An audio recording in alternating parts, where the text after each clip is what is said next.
मित्रांनो, मराठी भाषेचा गोडवा वर्णन करताना 16व्या शतकातील कवी फादर स्टीफन्स म्हणतात, जैसी पुष्पा माझी पुष्प मोगरी, की परिमळा माझी कस्तुरी, तैसी भाषा माझी साजिरी, भाषा मराठी. आता मराठी भाषेबद्दल अनेकांनी वर्णन करून ठेवले. अगदी ज्ञानदेवांनी अमृताशी पैजा करणारी भाषा म्हणून तिचं वर्णन केलं. तसंच अगदी आपले सुरेश भट ते पण म्हणतात की लाभले आम्हास भाग्य बोलतो मराठी. मराठी भाषा बोलतो हे आमचं भाग्य आहे. तर आज अचानक मराठी भाषेबद्दल आपण का बोलत आहोत? तर नुकताच 3 ऑक्टोबर रोजी केंद्र सरकारने एका बैठकीमध्ये घेतलेला निर्णय त्याचं प्रमुख कारण. तो निर्णय हा आहे की आपल्या माय मराठीस आता अभिजात भाषेचा दर्जा मिळाला. मग नेहमीप्रमाणे सुरू झालं समाज माध्यमामध्ये चर्चांचं बुरहाण. आपल्याला आजकाल कोणताही विषय पुरतोच ना. मग त्या विषयावर सर्व बाजूंनी चर्चा झाल्या. काही लोकांना अमाप आनंद झालाय, काही लोकांना दुःखही झाले, काही टीका करतायत, काही कौतुक करतायत. काहींना वाटतं की हा राजकीय प्रश्न आहे. महाराष्ट्र विधानसभेच्या निवडणुका तोंडावर आल्यात म्हणून मराठी जनांना हा खुश करण्याचा मार्ग आहे. काही जणांना वाटतं देर आहे तो दुरुस्त आहे, उशीर झाला तरी चांगलीच गोष्ट आहे, एकदाचा हा दर्जा मिळाला. कित्येकांना तर माहीतच नाही की अभिजात दर्जा मिळणं म्हणजे काय, त्या दर्जाचं महत्व काय आहे, त्याचा अर्थ काय, त्याचे निकष काय होते, त्याचे फायदे काय आहेत. ठीक आहे, तर आपण आज त्याबद्दलच चर्चा करणार आहोत. राजकीय चर्चेमध्ये आपल्याला फारसा त्याचा रस नाहीये. आपल्याला भाषेबद्दल बघूया की नेमका या दर्जा मिळण्याचा काय फायदा मराठी भाषेस होऊ शकतो. त्याआधी आपण हे जाणून घेतलं पाहिजे की एकट्या मराठी भाषेला हा दर्जा मिळालेला नाही. 2004 साली युपीए सरकारनं पहिल्यांदा तमिळ भाषेत अभिजात भाषेचा दर्जा दिला. तमिळ ही भारतातली सर्वात जुनी भाषा म्हणून गणली जाते. तर तमिळ भाषेत तो पण एक प्रकारे राजकीय निर्णय म्हणून त्यावर पण टीका झाली होती, पण असो.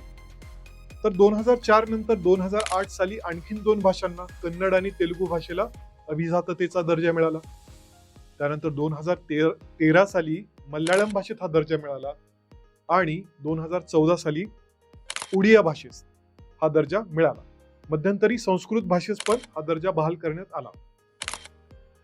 तर आता मुद्दा हा आहे की 6 भारतीय भाषांना अभिजाततेचा दर्जा मिळाला. मराठीची तक्रार 2004 पासूनची आहे. आपण आपल्याही भाषेला हा दर्जा मिळावा म्हणून मागची 20 वर्ष झालं प्रयत्न करतो. मग हा दर्जा देण्यामध्ये इतकी दिरंगाई का झाली? त्याचे असे काय निकष होते? तर आता निकष बघूया आपण. आता तुमच्यापैकी काही जण स्पर्धा परीक्षेची तयारी करणारे असू शकतात. एमपीएससी आणि यूपीएससी मध्ये आर्ट अँड कल्चर नावाचा एक पार्ट आहे GS1 मध्ये. तर त्यामध्ये हा प्रश्न येऊ शकतो कारण हा तत्कालिक आहे. तर याचा अर्थ हा आहे की आता समजा मराठी भाषेसोबत आणखीन 4 भाषांना हा दर्जा मिळाला यावर्षी. म्हणजे एकट्या मराठीला नाही मिळाला, तर मराठी सोबत बंगाली, आसामी, पाली आणि प्राकृत या 4 भाषांना पण हा दर्जा मिळालेला आहे. म्हणजे आता भारतामध्ये एकूण 11 भाषा अभिजात आहेत. तसं बघायला गेलं तर भारतामध्ये ऑफिशियल स्टेटस शासकीय दर्जा असलेल्या भाषा 22 आहेत. त्यामधल्या 11 भाषांना आता हा दर्जा मिळालेला आहे अभिजाततेचा. तर याचे निकष काय होते आणि आपल्याला 20 वर्ष का लागली? तर पहिला निकष हा आहे की ज्या भाषेला हा दर्जा बहाल करायचा असतो त्या भाषेला एक समृद्ध असा ऐतिहासिक साहित्यिक वारसा असायला हवा. याचा अर्थ काय आहे? तर ती भाषा 1500 ते 2000 वर्ष जुनी हवी. म्हणजे त्या भाषेचं अस्तित्व 2000 वर्षापूर्वीपर्यंत आपल्याला सापडायला हवं. तर मराठीबद्दल मुद्दा किंवा आक्षेप हा होता की मराठी ही मध्ययुगीन भाषा आहे असं समजलं जायचं. मुकुंदराजांचा 12व्या शतकातला विवेक सिंधू हा ग्रंथ हा आपला आद्य ग्रंथ मानला जातो. त्यामुळे मग मराठी भाषेचा उगमच मध्ययुगात आहे असं गणलं जायचं. त्यामुळे आपण ही अट पूर्ण करू शकत नाही की काय, हा त्यामधला एक महत्वाचा मुद्दा होता. त्यासाठीच महाराष्ट्र शासनानं 2012 साली ज्येष्ठ कादंबरीकार रंगनाथ पाठारे यांच्या अध्यक्षतेखाली एक समिती नेमली. त्या समितीनं 2013 साली आपला अहवाल सादर केला. त्या अहवालानुसार त्यांनी हे संशोधनांती दाखवून दिलं की मराठी भाषेला जवळपास 2500 वर्षांचा इतिहास आहे. मराठी भाषेची पूर्वपीठिका जर मराठी भाषेचा आपण माग काढत जाऊ तर पहिल्या शतकातील सातवाहनांचा राजा हाल यांनी लिहिलेला किंवा संपादित केलेला गाथा सप्तशती हा ग्रंथ मराठी भाषेचा उगम मानला जातो. त्या गाथा काय होत्या तर त्या गाथा होत्या त्या काळातल्या महाराष्ट्रातल्या लोकांच्या, गावगाड्याच्या, त्यातल्या आर्थिक उलाढाली, आर्थिक जे व्यवहार व्हायचे, या सर्व एकंदर परिस्थितीचं त्यामध्ये वर्णन होतं. जवळपास 700 त्यामध्ये गाथा होत्या. तर पाठारे समितीच्या निष्कर्षानुसार त्यांचं म्हणणं असं होतं की मराठीचा प्रवास हा महारठ्ठी, मरहट्टी, मऱ्हाटी आणि आताची मराठी असा झालेला आहे. तर हे जर त्यातनं सिद्ध होतंय की मराठीला इतका दूरगामी इतिहास आहे, तर आपला अभिजाततेचा दर्जा मिळण्यामध्ये काही अडचण यायला नको होती. तर हा एक निकष आहे की ऐतिहासिक वारसा जो आपण पाठारे समितीच्या अहवालातून दाखवून दिला होता. दुसरा एक असा निकष होता की या भाषेला एक समृद्ध ग्रंथ परंपरा हवी. म्हणजे या भाषेत लिहिलेले हजारो वर्षापूर्वीचे किंवा 2000 वर्षापूर्वीपर्यंतचे ग्रंथ अस्तित्वात असले पाहिजे. तर हे आद्य ग्रंथ हा कशाचं भाषांतर नसायला हवं, तर ते त्या मूळ भाषेतले असावे, मूळ मराठीतले असावे. तर तो पण एक निकष होता. तिसरा निकष काय होता की या भाषेची परंपरा किंवा या भाषेचं मूळ जे आहे, जे म्हणतो आपण 2000 किंवा 2500 वर्षापूर्वी आणि आताची जी भाषा आहे यामध्ये आपल्याला नाळ जोडता यायला हवी, यामध्ये संबंध जोडता यायला हवा. ही परंपरा ही प्रवाही असायला हवी. म्हणजे कुणीतरी विचारवंतानं म्हटलेलं आहे की language is a living thing.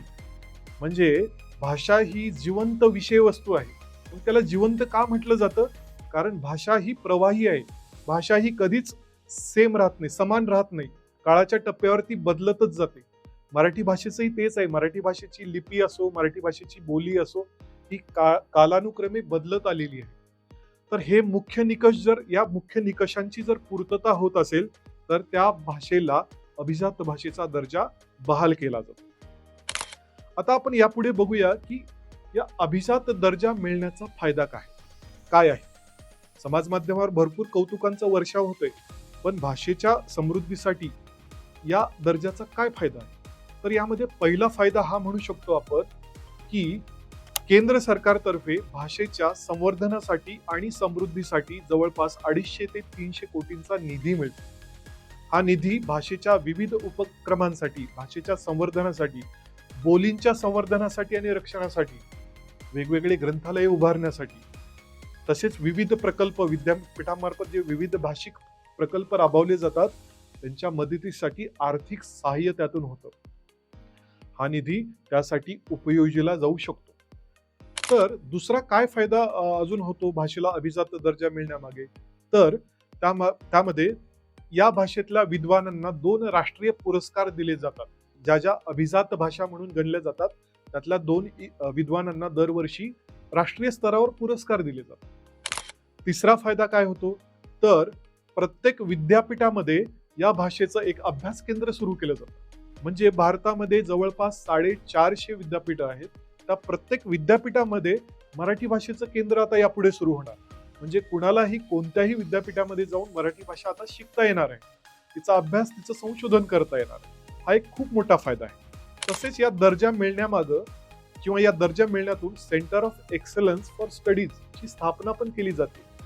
भाषिक केंद्र उभारली जातात, भाषा भवन उभारलं जातं. त्याचप्रमाणे मराठी भाषेतली जी आद्य ग्रंथ आहेत, जी प्राचीन ग्रंथ संपदा आहे, त्याचं इतर भाषांमध्ये भाषांतर करण्याचा पण प्रकल्प राबवला जातो.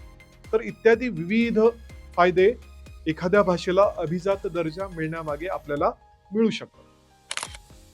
तर आता अभिजात दर्जा तर मिळाला, म्हणजे आपल्या भाषेचे सर्व प्रश्न सुटले का? हा एक महत्वाचा किंवा कळीचा मुद्दा आपण चर्चेला घेऊ शकतो. मराठी भाषेची सद्यस्थिती हा अनेक अभ्यासकांच्या चिंतेचा विषय आहे. मराठी भाषेसमोरचे चॅलेंजेस किंवा त्या समोरचे जे काही प्रश्न आहेत ते काय आहेत? सगळ्यात महत्वाचा प्रश्न आहे की मराठी भाषेचं अस्तित्व किंवा मराठी भाषा शिकवणाऱ्या ज्या शाळा आहेत, मराठी माध्यमातून ज्या शिकवल्या जाणाऱ्या शाळा आहेत, त्यांचं अस्तित्व आता धोक्यात आलंय. म्हणजे आपल्याच राज्यामध्ये आपल्याच भाषेसाठी लोकांना आंदोलनं करावी लागतात. राजकीय पातळीवर ही आंदोलनं कशासाठी होतात तर मराठी पाट्यांसाठी होतात. आता यातला गमतीचा मुद्दा हा आहे की मराठी पाट्यांसाठी जेव्हा ही लोक आंदोलन करतात तेव्हा ते मराठी भाषेसाठी नसतं, तर ते देवनागरी लिपीसाठी असतं.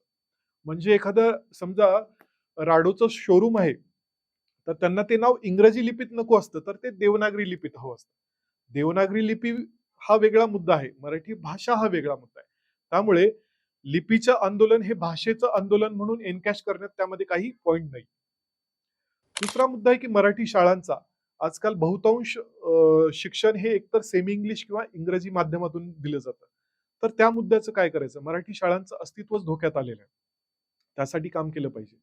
कारण भाषा शिकण्याचं एक प्रमुख प्रभावी माध्यम कुटुंबासोबतच शाळा हे असतं. त्यानंतर आणखीन काय प्रश्न आहेत मराठी भाषेसमोरचे? तर मराठीतलं जे साहित्य आहे, ते साहित्य जनसमुदायापर्यंत जितक्या प्रमाणावर पोहोचायला पाहिजे तितक्या प्रमाणावर पोहोचत नाही. मराठी साहित्य 200 किंवा 300 प्रतींच्या एक आवृत्ती निघते आणि ती विकल्याचा लोकं आनंद व्यक्त करताना दिसतात. तर याला काही अर्थ नाही. मराठी ही त्यानंतर ज्ञानभाषा झाली पाहिजे वरचेवर. म्हणजे बराच दा चर्चेमध्ये हे येतं की भाषाशुद्धी चळवळीबद्दल बोललं जातं. सावरकर प्रणीत जी भाषाशुद्धी चळवळ झाली स्वातंत्र्याच्या आसपास, तर त्या चळवळीबद्दल असं म्हटलं जातं की बरेच प्रतिशब्द निर्माण केले गेले इंग्रजी शब्दांना. ती प्रोसेस अव्याहत चालू असली पाहिजे. परंतु ती प्रोसेस फॉलो करतानाच किंवा ती प्रक्रिया राबवतानाच आपण हे पण बघितलं पाहिजे, की जेव्हा आपण प्रतिशब्द निर्माण करतो, ते व्यावहारिक असले पाहिजेत. म्हणजे विज्ञानाचं तुम्ही पुस्तक चाळलं तरी तुम्हाला लक्षात येईल, की विज्ञानामध्ये असे काही शब्द सापडतात मराठी शब्द, की ज्यांचा अर्थ शोधण्यासाठी आपल्याला इंग्रजी डिक्शनरीचा आधार घ्यावा लागतो. म्हणजे संप्लवन किंवा ऊर्ध्वपातन या ज्या संकल्पना आहेत, आता हे शब्द संस्कृतोद्भव शब्द वाटतात किंवा ते व्यवहारात उपयोगात नसलेले शब्द वाटतात. तर असे शब्द व्यवहारात आपण जे वापरत नाही, ते शब्द प्रचलित होणारच नाही. त्यामुळं इंग्रजी जशी इतर भाषिक शब्द पण आत्मसात करते, तसं मराठीने काही शब्द आत्मसात करायला पण हरकत नाही. परंतु जेव्हा प्रतिशब्द निर्माण करतो, त्यावेळेस पण ते अधिक सोपे, सुटसुटीत आणि व्यावहारिक असले पाहिजे. तर हा मुद्दा पण महत्वाचा आहे. मराठी भाषेतील जे चित्रपट आहेत, ज्यांना नॅशनल अवॉर्ड मिळतात, राष्ट्रीय पातळीवर पुरस्कार मिळतात, त्यांना आपल्याकडे चित्रपटगृह सुद्धा मिळत नाही. तर ही मराठी भाषेबद्दलची, मराठी चित्रपटाबद्दलची, मराठी साहित्याबद्दलची जी अनास्था आहे, ती दूर झाली पाहिजे.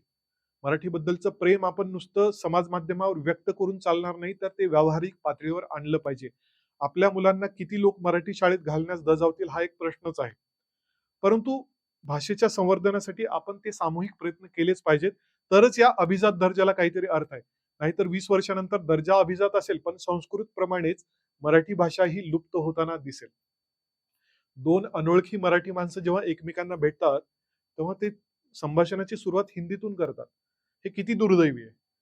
आपणच आपली भाषा बोलायला जर लाजायला लागलो, तर याला काय अर्थ आहे? तर हे सगळे मुद्दे आपण लक्षात घेतले पाहिजेत आणि आपण व्यावहारिक पातळीवर, वैयक्तिक पातळीवर, सामूहिक पातळीवर, शालेय स्तरावर, साहित्यिक स्तरावर, कलेच्या स्तरावर जितकं शक्य होईल तितकं भाषेच्या संवर्धनासाठी, तिच्या संगोपनासाठी, तिच्या वृद्धीसाठी आणि ती टिकावी यासाठी जितके शक्य तेवढे प्रयत्न केले पाहिजेत. तरच मराठी भाषा खऱ्या अर्थाने अभिजात होईल. अन्यथा याला काहीच अर्थ उरणार नाही. तर पुढच्या वेळेस भेटू नव्या विषयासोबत. तोपर्यंत अशाच माहितीपर व्हिडिओचा लाभ घेण्यासाठी सबस्क्राईब करा लोकायन आय एस अकॅडमी या चॅनल. धन्यवाद.